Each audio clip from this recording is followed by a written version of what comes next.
नमस्कार, मी अश्विनी. माझ्या चॅनलवर तुमच्या सर्वांचं स्वागत करते. देवशयनी आषाढी एकादशी जवळ आली आहे.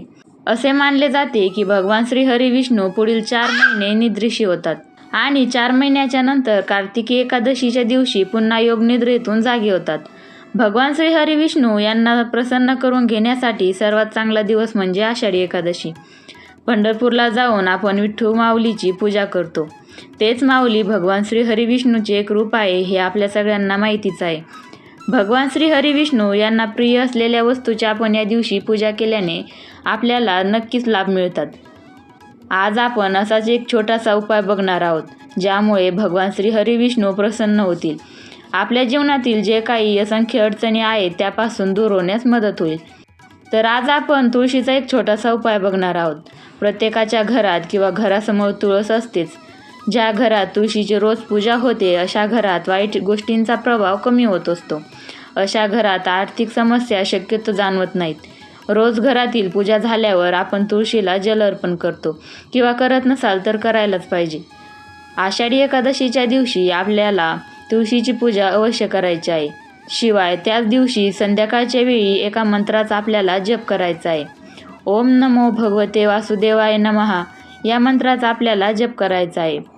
या मंत्राचा जप करण्याआधी स्वच्छ हातपाय धुवून घ्यायचे आहेत. कमीत कमी 108 वेळा आपल्याला या मंत्राचा जप करायचा आहे.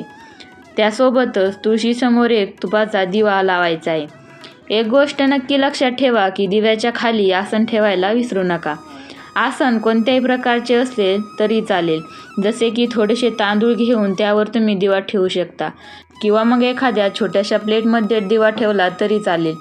त्यासोबतच तुपाचा दिवा लावताना त्यात थोडीशी हळद टाकायला विसरू नका, कारण दिव्याचे शुद्धीकरण हे हळदीने होईल. देवशयनी आषाढी एकादशी हा दिवस भगवान श्री हरी विष्णू यांचा आहे. त्यामुळे संपूर्ण दिवसभर भगवान श्री हरी विष्णू यांचे नामस्मरण नक्की करावे. श्री हरी विष्णूंना आवडणाऱ्या वस्तू त्यांना अर्पण कराव्यात. जसे की पिवळ्या रंगाची फुले, तुळशीची पाने, खीर अवश्य अर्पण करावी. त्यासोबतच श्री विठ्ठलाची सुद्धा पूजा आणि नामस्मरण करावे. ओम नमो भगवते वासुदेवाय नमः या मंत्राचा जप पूर्ण झाल्यावर शक्य असेल तर तुळशीला 11 प्रदक्षिणा घालाव्यात. जर का शक्य नसेल तर स्वतःभोवती प्रदक्षिणा घातल्या तरी चालेल.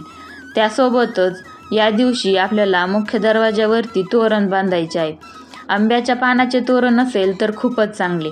त्याचसोबत एका वाटीत थोडीशी हळद घेऊन त्यात थोडेसे गंगाजल मिक्स करावे आणि त्यापासून दरवाजावरती स्वस्तिक काढावी, ज्यामुळे आपल्या घरात नेहमी सुख समृद्धी येत राहील. तर हा होता आजचा छोटासा व्हिडिओ.